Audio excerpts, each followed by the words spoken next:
प्यारी चिड़िया 3 अंडों को लिए जख्मी हालत में लगातार उड़ान लगाए जा रही थी। चिड़िया जानती थी कि उसे अपने बच्चे को किसी भी कीमत पर बचाना बहुत जरूरी है। आखिर चिड़िया के साथ ऐसा हुआ क्या था कि वो अपने बच्चों को लेकर इस तरह रफ्तार में उड़ रही है। कहानी पूरा जरूर देखें। प्यारी चिड़िया अपने पति पवन चिड़िया के साथ खुशी खुशी अपने घर में रहती थी। प्यारी और पवन ने बहुत मुश्किल के अपना ये लकड़ियों का मजबूत घर बनाया था। जंगल के सभी पक्षियों के साथ पवन चिड़ा और प्यारी चिड़िया मिलजुल कर रहते थे। पर एक दिन पवन चिड़ा घर के बाहर बैठा हुआ था कि तभी पवन ने देखा कि जंगल का गब्बू कौवा कबूतर के घर से कुछ मुरमुरे चोरी करके लेकर जा रहा था, क्योंकि वह चोरी छुपे घर के अंदर गया और खिड़की से बाहर भाग गया। पर पवन चिड़े ने सोचा, क्या गब्बू कौवे ने कबूतर के घर से सचमुच चोरी की होगी या मुझे गलतफहमी हो रही है।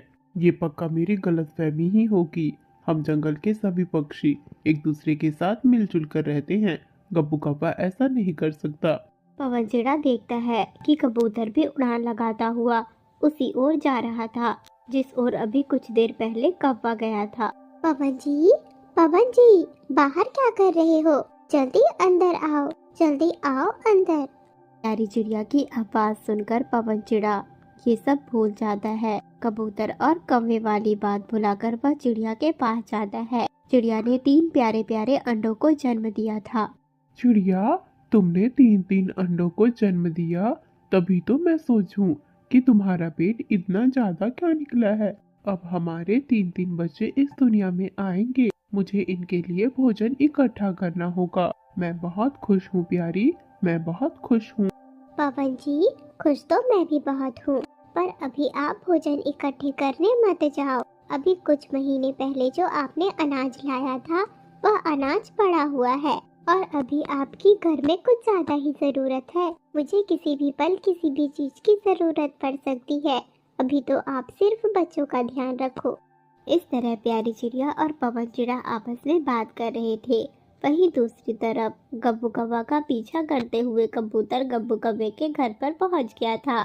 गब्बू भाई, ये आपने ठीक नहीं किया। मैंने देखा, मैं वो मुरमुरा अपनी बेटी के लिए लेकर आया हूँ। आप मुझे वो मुरमुरा वापस कर दो, नहीं तो ठीक नहीं होगा।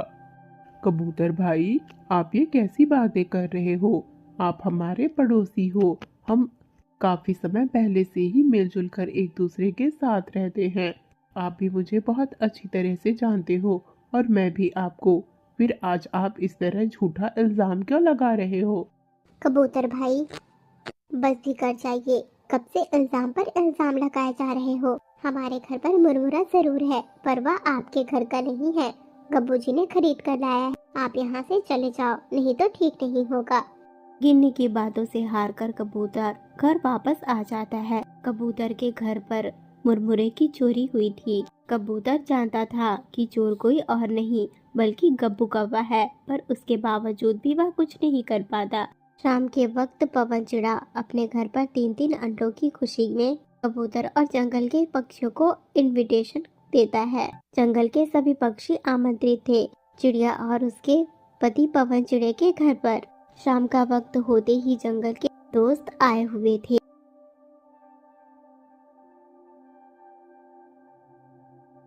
जहां खाना खत्म करने के बाद गब्बू और कबूतर में दोबारा से बहस होती है।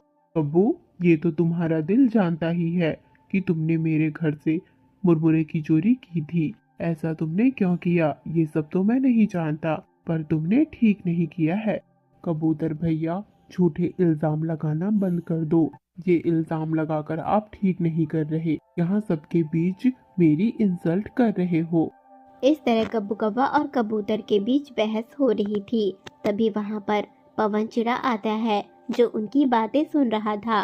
पवन चिड़ा जंगल के सभी पक्षियों के सामने गब्बू कौवे की सच्चाई बता देता है कि किस तरह से वह उसकी आंखों के सामने ही कबूतर के घर से मुरमुरे की चोरी कर रहा था। पवन चिड़े की बातों की वजह से अब कबूतर के सामने गब्बू और गिन्नी का असलियत आ चुका था। सभी जंगल के पक्षी गब्बू और गिन्नी को अपमानित करते हैं। गब्बू और गिन्नी पार्टी से बहुत गुस्से में घर चले जाते हैं। ये उस पवन चिड़े ने ठीक नहीं किया। अपने ही घर की पार्टी में बुलाकर हमें इस तरह से बेइज्जत किया है उसने। मैं उससे उसकी पूरी खुशी छीन लूंगी। तुम बिल्कुल सही बोल रही हो। उस पवन चिड़े से तो मैं भी बदला लेना चाहता हूँ। पूरे जंगल में हमारी सभी जंगल के पक्षियों के सामने बेइज्जती की। अब हम पर कोई यकीन नहीं करेगा।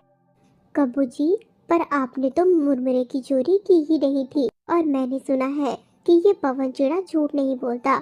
तो फिर आज उस पवन चिड़े ने सबके सामने आपको अपमानित क्यों किया? क्यों किया उसने आपको बेइज्जत?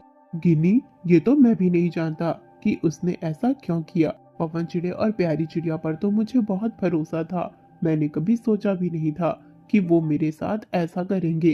पर ठीक है, उन्होंने अब आग लगा ही दी है, तो ये चिंगारी जलती रहेगी और मुझे उनसे अब कोई मतलब नहीं। अब से उनके घर पर जाना बंद कर दो। ना प्यारी चिड़िया से कोई रिश्ता रखना, ना ही पवन चिड़े से। इस तरह से कब्बू कव्वा और गिन्नी कभी आपस में बातें कर रहे थे। उनकी बातों से साफ समझ आ रहा था कि कब्बू कव्वे ने कबूतर के घर से कोई चोरी नहीं की। आखिर इसमें गलती किसकी थी? वहीं दूसरी तरफ प्यारी चिड़िया और पवन चिड़े। पवन जी, ये आपने क्या कर दिया? गिन्नी और कब्बू को आपने इस तरह से सबके सामने अपमानित कर दिया। गब्बू और गिन्नी ये बातें कभी नहीं भूल पाएंगे। आप तो उन्हें बचपन से जानते हो, वो ऐसा नहीं कर सकते। प्यारी, भरोसा तो मुझे उन पर था, पर मैंने खुद देखा था कि वो कबूतर के घर से मुरमुरे की चोरी करके जा रहा था।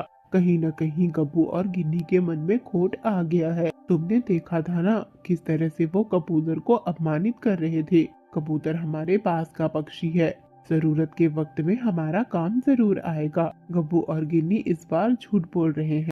पवन जी, ऐसा भी तो हो सकता है कि आपको आंखों का धोखा हुआ हो।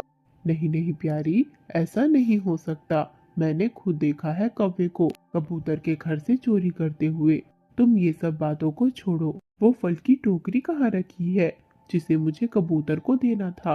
वो टोकरी तो अभी किचन में ही रखी है। अभी बहुत रात हो गई है, अभी मत जाओ, कल सुबह दे देना। इस तरह से प्यारी चिड़िया पवन से कहती है। रात का वक्त हो चुका था। प्यारी चिड़िया और पवन चिड़ा दोनों सो जाते हैं। वहीं दूसरी तरफ कब्बू कव्वा गुफा वाले जंगल की ओर जाता है, जहाँ पर वह चील से कहता है। चील भाई, मुझे मेरे जंगल के पवन चिड़े और प्यारी चिड़िया से बदला लेना है। मैं चाहता हूँ कि आप उनके घर पर हमला करो और उनके घर पर 3-3 अंडे भी रखे हुए हैं जो अभी बहुत फ्रेश हैं। मैं चाहता हूँ कि आप उन दोनों की खुशियों उन अंडों को मार कर खा जाओ। अगर आप ऐसा करोगे तो मैं आपको मुंह मांगे पैसे दूंगा। गब्बू, इसमें पैसे वाली कौन सी बात? मुझे तो बस फ्रेश फ्रेश अंडे खाने हैं। मैं उनके घर जरूर जाऊंगा। तुम्हें पैसे देने की कोई जरूरत नहीं। तुम बस मुझे बता दो कि उनका घर कहाँ है। चलो, तुम मेरे साथ ही चलो। आज रात ही तुम्हें उन पर हमला करना है। उनके अंडों को खत्म करना है। उनके अंडे ही उनकी खुशियाँ हैं। इस तरह से कौवा चील को अपना साथी बनाए अपने जंगल में आ गया। रात का वक्त था। चील अचानक ही प्यारी चिड़िया के घर के अंदर घुस गया। तीनों अंडों को देख बहुत खुश हुआ। प्यारी चिड़िया और पवन चिड़े जाग चुके थे। पवन चिड़ा उस चील से लड़ाई करने लगा, पर चिड़िया और पवन चिड़ा दोनों यह बात जानते थे कि वह चील से जीत नहीं पाएंगे। चिड़िया अपने अंडों की ओर देखकर रोए जा रही थी। पवन चिड़े ने इशारे में चिड़िया से वहाँ से भाग जाने को कहा। चिड़िया अपने बच्चों को बचाना चाहती थी। चील ने चिड़िया पर भी हमला करना शुरू कर दिया था, पर पवन चिड़ा जैसे तैसे चील को भटका रहा था। प्यारी चिड़िया ने अपने अंडों को पकड़ लिया और वहाँ से जोरदार उड़ान लगाना शुरू कर दी। प्यारी चिड़िया तो वहाँ से जा चुकी थी। पवन चिड़े को उस चील ने मार डाला। प्यारी चिड़िया अब दूसरे जंगल पहुँच गई थी, जहाँ वो अपने अंडों के साथ बैठी हुई थी कि तभी चील उसकी ओर आता हुआ दिखाई दिया। चिड़िया अपने अंडों को लिए एक पेड़ के खोखर में छुप गई थी, जिसकी वजह से चील की नजर उस पर नहीं पड़ी और चील वहां से चला गया। चील दोबारा से उसी जंगल में गया जहां से वह जाते वक्त कब्बू कव्वे से मुलाकात हुई। बात है चील भाई, क्या तुमने प्यारी चिड़िया और पवन चिड़े के तीनों अंडों को मार खाया? नहीं कौवा भाई, मैंने तो उन अंडों को नहीं मार पाया। वो चिड़िया अपने अंडों को लेकर वहां से भाग गई। वहाँ सिर्फ उसका पति ही रह गया था। उसके पति को मैंने जान से मार दिया, पर अंडे बच गए। इस तरह से कहने के बाद चील वहां से चला गया। ठीक ही हुआ, जो हुआ ठीक ही हुआ। उस पवन चिड़िया ने ही जंगल के सभी पक्षियों के सामने मेरी बेइज्जती की थी, जिसमें कि मेरी कोई गलती भी नहीं थी। ठीक ही हुआ है उस पवन चिड़िया के साथ, पर उस प्यारी चिड़िया को भी मरना चाहिए था। पर कोई बात नहीं, अभी मैं तो जिंदा हूँ। मैं उस चिड़िया को चैन से जीने नहीं दूंगा इस जंगल में। प्यारे दोस्तों, तो इस कहानी का एपिसोड 1 यहीं पर खत्म होता है। मैं उम्मीद करती हूँ आपको यह कहानी पसंद आई होगी। एपिसोड 2 के लिए कमेंट करें, जो आपको कल देखने को मिलेगी। अगर हमारे चैनल पर नया आए हो तो चैनल को सब्सक्राइब जरूर कर लेना। कहानी कैसी लगी कमेंट में जरूर बताना।